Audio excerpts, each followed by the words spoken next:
melecet nanti jadi luka. Dia akan dapat sore, S-O-R-E, sore. Bahaya tu. Nanti luka jadi susah nak sembuh. Okey. Okey. Next.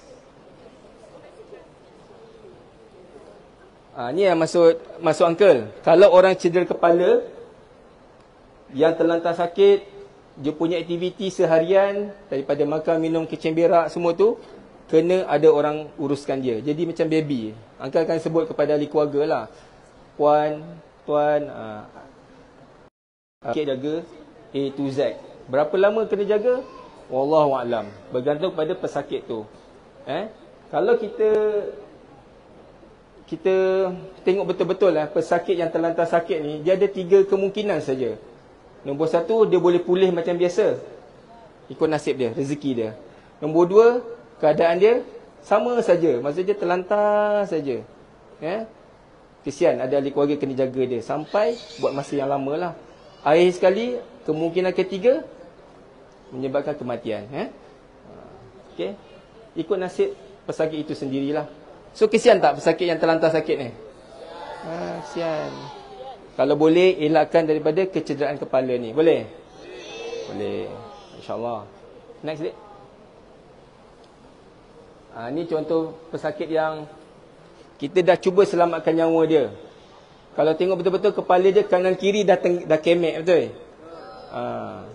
Kenapa kita buat operation? Nombor 1, kita nak selamatkan nyawa dia. Kita nak dia bertahan, nyawa dia selamat. InsyaAllah nyawa dia selamat. Tapi what's next? Lepas dia survive kan, tengok dia bedridden, maksudnya dia terlantar sakit lah. Nyawa selamat tapi terlantar sakit, maksudnya makan, minum, kecing berak, kualiti kehidupan dia berkurangan. Kena ada orang jaga. Kesian kan? Okay. Next. So itulah masuk uncle. Okay. Kalau orang accident, dia banyak implikasi je. Sayang, orang muda terutamanya. Sebab kita dah bincang nyawa panjang, hidup lama. Okay. Yang paling kesian, you guys, rasanya orang-orang muda ni potensi je besar, betul? You guys lah yang akan run the country later, yang akan jadi leader kemudian hari. Kalau berlaku kes-kes macam ni, sayang lah. Okay, next. So, macam mana nak elakkan kemalangan? Disiplin atas jalan raya kena jaga. Okay. Sentiasa bertolak ansur. Siapa pernah pergi overseas? Siapa pernah pergi Australia? Bagus. Australia kat mana, Dek? Perth. Bagus. Uncle pernah pergi Melbourne masa Uncle belajar 5 tahun tau. Uncle perasan orang kat sana, orang-orang dekat Australia ni, dia sayang nyawa dia tau. Bermaksud kalau kita bawa kereta dekat Australia ni,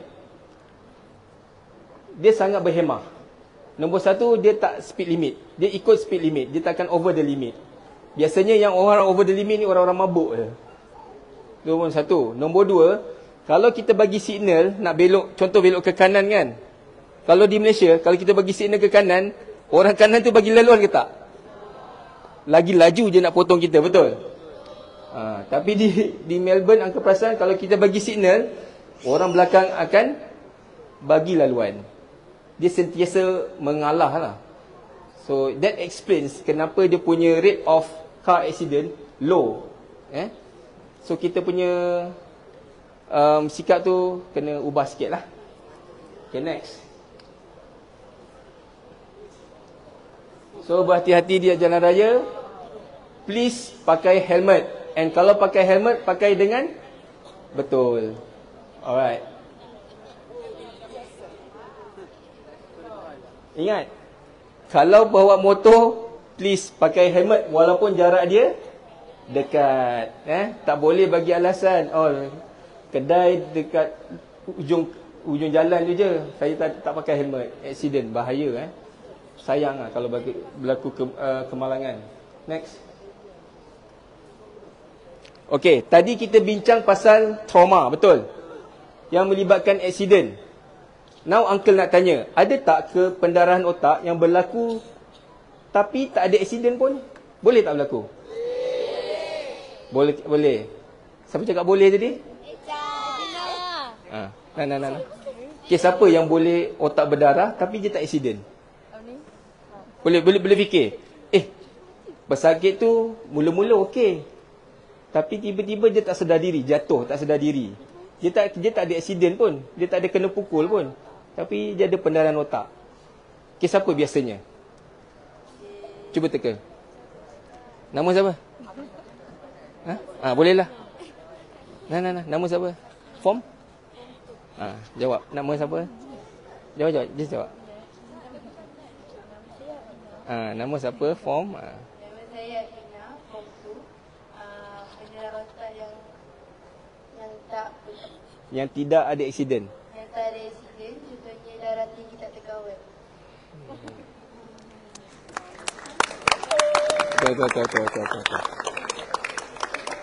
Oh, adik baca kat depan je. Bagus. Okey. Ini contoh yang biasa yang uncle dapat hari-hari Hari-hari akan ada kes ni. Okey. Afrina. Okey.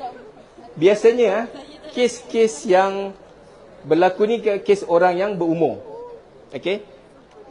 Adik boleh share ilmu ni kepada ahli keluarga, saudara mara. Biasanya pesakit je berlaku macam ni tau. Tiba-tiba dia jerebah. Tiba-tiba dia jatuh. Dekat mana? Dekat toilet ke, kat rumah ke. Pagi tadi nampak okey, tiba-tiba jerebah. Tapi dia tak ada aksiden. Tapi bila tanya dia, rupa-rupanya ada darah tinggi. Dan bila sampai ke hospital, kita cek blood pressure dia. Blood pressure dia sangat-sangat tinggi. Sangat tinggi tu, bacaan atas tu mungkin 200, bacaan bawah dia 100. Sebab bacaan darah tinggi yang normal berapa? Bacaan atas yang normal 135 macam tu. Bacaan bawah 85 macam tu. 135, bawah 85. Lebih kurang tu. Kalau tinggi sangat, pressure menyebab tinggi sangat dalam otak boleh berlaku pendarahan secara tiba-tiba. Ini kes ni memang hari-hari berlaku. Kenapa berlaku?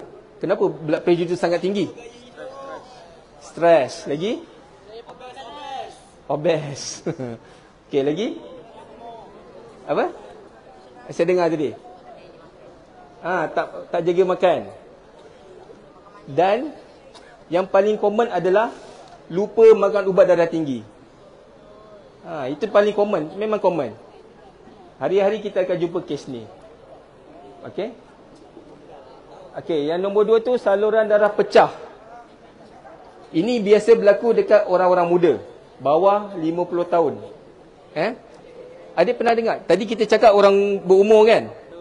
Orang muda pun boleh berlaku pendarahan otak tiba-tiba dia tak ada darah tinggi. Tapi tiba-tiba dia pengsan, dia sawan. Boleh berlaku. Pernah dengar cerita macam ni? Pernah Itu disebabkan kemungkinan saluran darah yang tidak normal. Kita panggil AVM, Arteriovenous Malformation. Di mana saluran darah dia berpintal-pintal jadi macam cacing. Dia dijadikan ataupun dilahirkan sedemikian. Bukan dia minta, tapi dia dilahirkan sebegitu. Pada umur dia dalam remaja ataupun 20-an, 30-an, dia boleh pecah secara tiba-tiba. Lalu dia pengsan. Ini pun boleh berlaku. Saya pun ada kawan, seorang doktor juga, ada AVM lah. Kesian dia. Dia doktor, tapi dia tak pernah cerita kat saya. Tiba-tiba dia pengsan, dan kita buat scan otak, memang ada pendarahan lah. Jadi kita sendiri terpaksa operate kat dia. Kita cuba selamatkan nyawa dia lah. So, ingat ada 2 grup. Satu yang berumur dengan yang muda. Pendarahan otak boleh berlaku kepada siapa-siapa sahaja. Cuma yang beza dia, orang berumur lebih kepada darah tinggi. Orang muda disebabkan kejadian darah kejadian saluran darah yang tidak normal lah. Okey. Seterusnya, Dek. Siapa pernah tengok gambar raja sedemikian? Cuba angkat tangan. Pernah tengok gambar? Adik yang angkat tangan tu siapa? Tu. Pernah tengok? Bagi dah. Adik tu gambar apa, Dek? Apa nama gambar? Tu gambar apa? X-ray ke? MRI ke? Gambar X-ray. Okey. X-ray apa nama tu? Apa nama dia yang tepat? X-ray otak X-ray otak. CT scan. CT scan. Pernah dengar? Pernah dengar CT scan? Ya, bagus. Boleh. Bagi hadiah.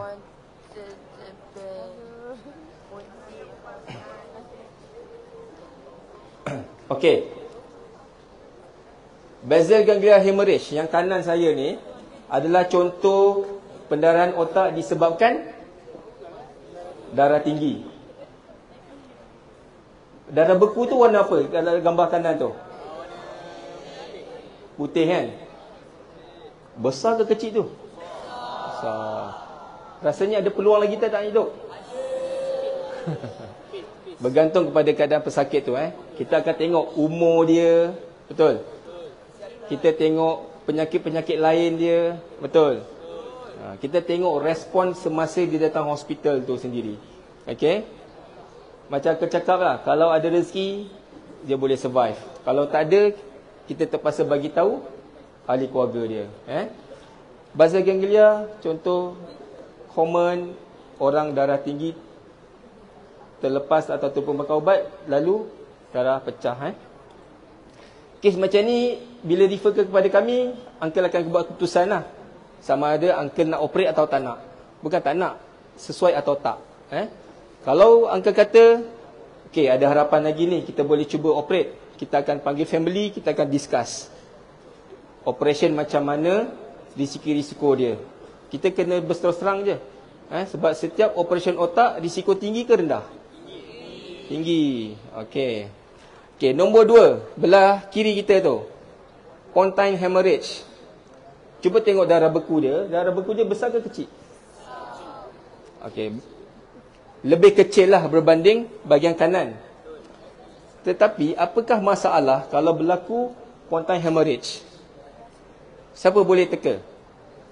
Ni anatomi otak. Apa fungsi pontine? Ada siapa-siapa boleh teka fungsi pontine? Apa? Apa, Dek?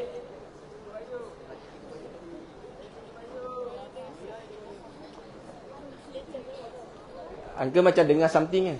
Apa? Apa? Ada, jawab, teka-teka je. Okey, apa fungsi pontine bahagian otak tu? Adik form apa? Form apa saya tanya? Jawab form 1. Pegang. Apa nama? Segan okay, tak apa. Okey. Pontine tu adalah salah satu bahagian brainstem. Apa fungsi brainstem manusia? Pernafasan. Lagi? Degupan jantung. Okey. Bayangkan tiba-tiba pendarahan di kawasan tu. Nyawa selamat tak? Ini adalah contoh pendarahan otak yang uncle tak boleh sentuh. Faham? Faham Maksudnya yang basal ganglia hemorrhage ni kita boleh cuba operate. Kita boleh cuba. Okey?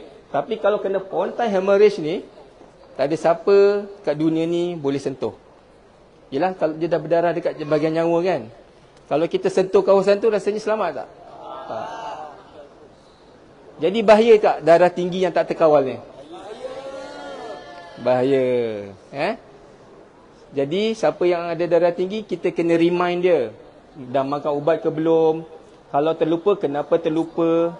Kalau ubat dah habis cakap kenapa habis, faham tak? Macam mana boleh tahu darah tinggi ke tak? Biasanya orang darah tinggi apa tanda-tanda kat kepala dia? Sakit kepala, pening, pitam. Kalau dapat detect blood pressure, doktor kata kena makan ubat. Once doktor kata kena makan ubat darah tinggi, memang kena makan. Kena makan.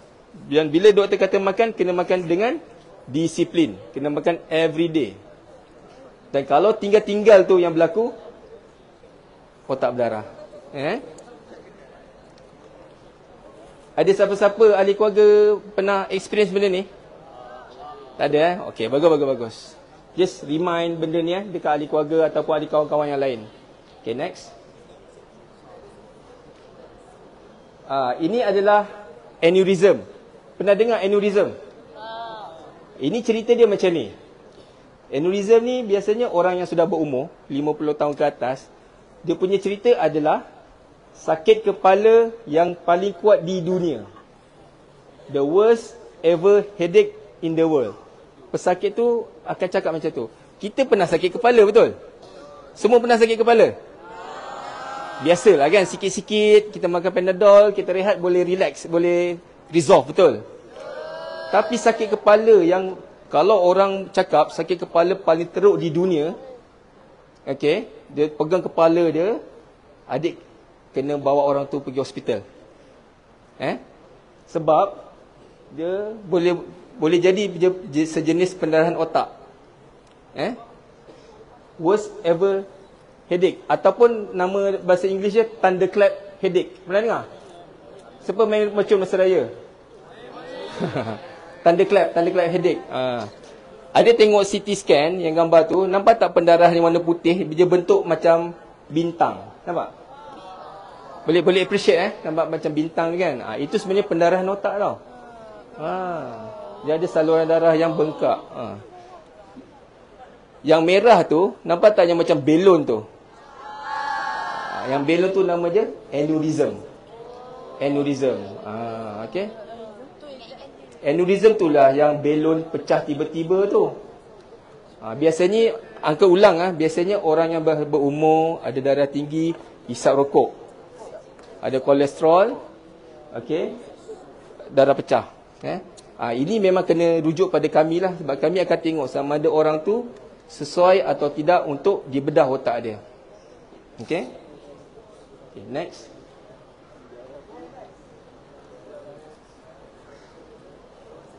Ini yang angka cerita tadi. AVM ni angka tanya, orang muda ke orang tua? Biasanya orang muda. Ini biasanya bawah 50 lah, 20-an, 30-an. Dia tak ada penyakit pun, tiba-tiba tak sedar diri, kena bawa pergi hospital. Kita akan buat scan. Nama scan tu CT scan, computed tomography scan. Scan otak ni. Scan otak tu macam kes ni kita nampak darah beku. Darah beku kat situ warna apa? Putih. Hyperdensity lah kita panggil. Hyperdensity. Nampak tak saluran darah dia jadi macam ulat ataupun a bag of worm, macam cacing kan. Tu kita panggil AVM, arteriovenous malformation. Kadang-kadang ada benda kat dunia ni, ada benda kat dunia ni kita tak tahu kenapa diberikan sedemikian. Macam pesakit AVM ni kan, AVM ada orang minta ke jadi dapat AVM? Ada orang minta? Tak ada. Tiba-tiba saluran darah dia pecah. Bila datang hospital, kita buat scan, kita buat angiogram, kita sahkan dia AVM. Tapi kita macam itulah sebagai manusia, kita kena mencari rawatan. Kita kena usaha cari ikhtiar. Okay. Next. Ni ketumbuhan otak, brain tumor. Brain tumor, pernah dengar brain tumor? Kalau brain tumor ni adalah kes yang bukan trauma, non-trauma yang refer kepada kami. Okay. Brain tumor ni ada orang minta ke? Adakah brain tumor ni disebabkan oleh main phone? Adakah disebabkan main laptop? Adakah disebabkan accident? Tidak. Okey, brain tumor ni adakah berlaku di kalangan orang muda sahaja? Adakah berlaku di kalangan orang tua sahaja? Adakah boleh berlaku di kalangan baby sahaja? Brain tumor boleh berlaku semua peringkat umur. Boleh berlaku. Kita tak minta, betul? Tapi dia boleh berlaku. Kenapa berlaku? Takdir. Allah jadikan. Allah pilih orang tu. Biasanya pesakit ahli keluarga akan tanya uncle lah, tanya doktor. Doktor, kenapa anak dia dapat ketumbuhan otak? Uncle akan jawab macam tu. Dalam dunia ni ada benda yang kita tak minta, kita tak tahu kenapa Allah bagi. Tapi kita sebagai manusia kena sentiasa ikhtiar cari jalan, betul? Dia adalah orang yang terpilih untuk dapat benda ini. Kalau orang tu ada ketumbuhan otak, brain tumor, brain tumor dalam otak, pesakit itu akan mendapat tekanan otak yang tinggi dalam otak. Apa tanda-tanda tekanan otak tinggi? Siapa boleh jawab? Otak tu tekanan dia tinggi. Lepas tu pesakit akan dapat simptom. Apakah simptom-simptom dia? Adik siapa nama? Form apa? Form 4. Nama? Sakinah. Okay, apa tanda-tanda kalau orang sakit kepala, tekanan otak tinggi? Cuba jawab. Sakit kepala lagi?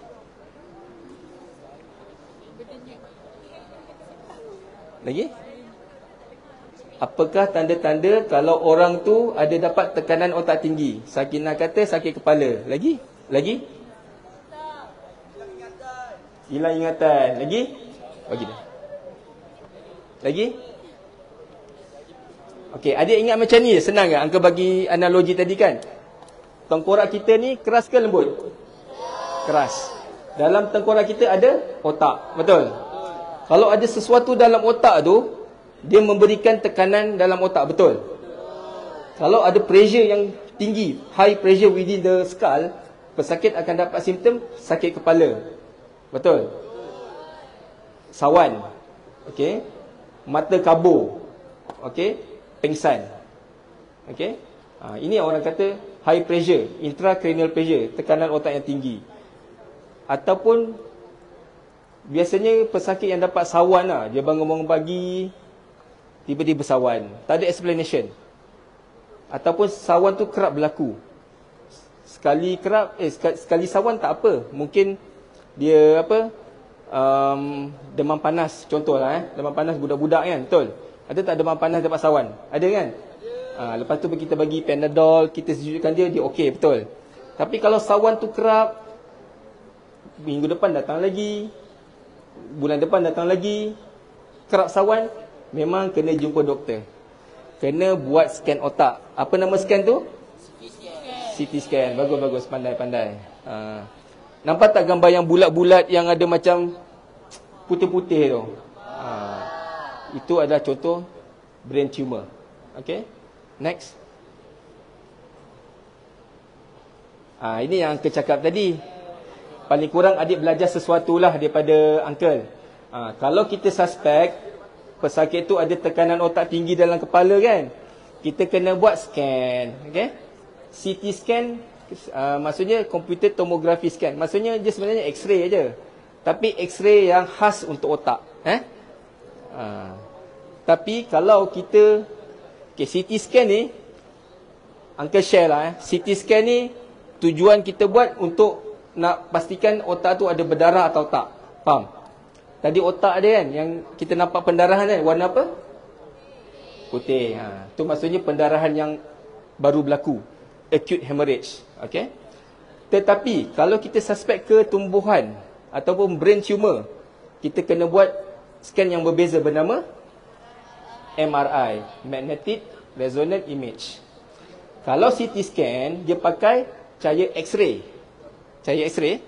Kalau MRI, dia pakai apa? Magnet. Siapa sebut magnet? Bagi dia. Adik form apa? Nama? Arisa. Okey. Kalau adik nak tahu kan, CT scan ni tak semua hospital ada tau kat Perak ni. Betul. Accident kat mana-mana, betul? Tapi CT scan yang ada, kalau dia nak tahu kan kat Perak ni ada dekat Ipoh, Taiping, Manjung, Slim, Teluk Intan. Itu saja. Faham tak?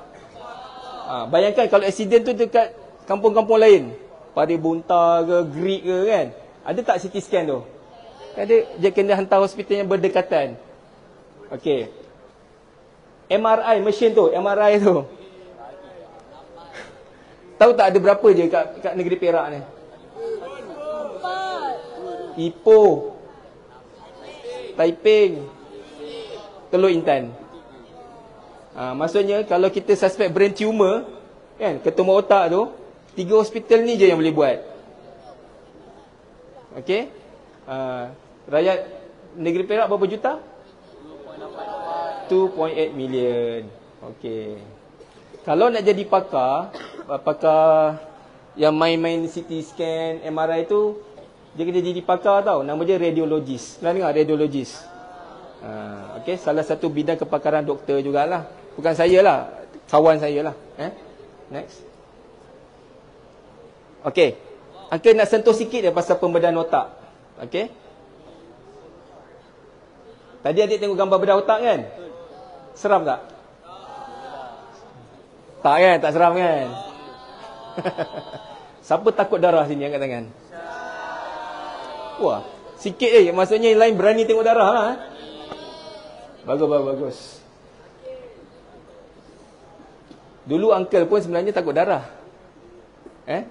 Tapi kan, bila kita tahu kan, pembedahan untuk selamatkan nyawa ni perlu dilaksanakan, perlu dibuat oleh kita, InsyaAllah Allah boleh tolonglah benda tu. Okey. Apa maksud craniotomy? Apa maksud cranium? Tahu tak cranium apa maksud dia?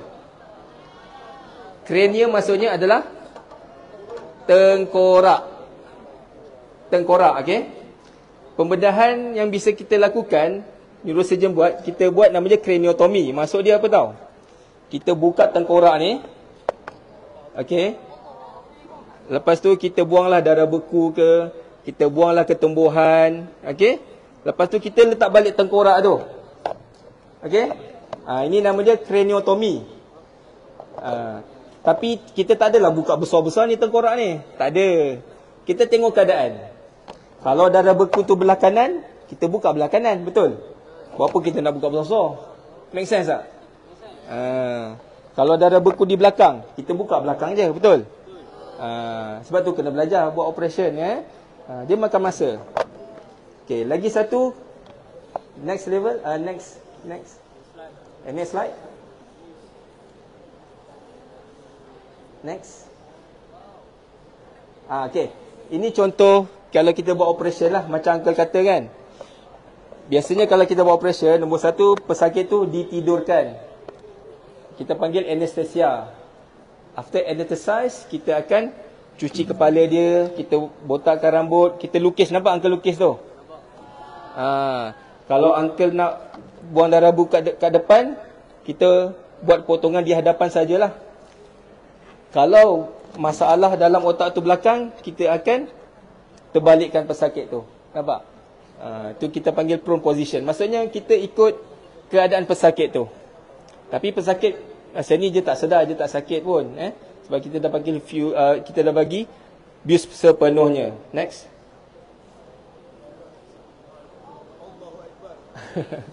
Ini gambar rajah yang betul lah kalau kita buat craniotomy. Mula-mula adik kena ingat, sebelum kita sampai ke tengkorak, kita ada lapisan kulit, betul? Lepas lapisan kulit baru tengkorak, betul?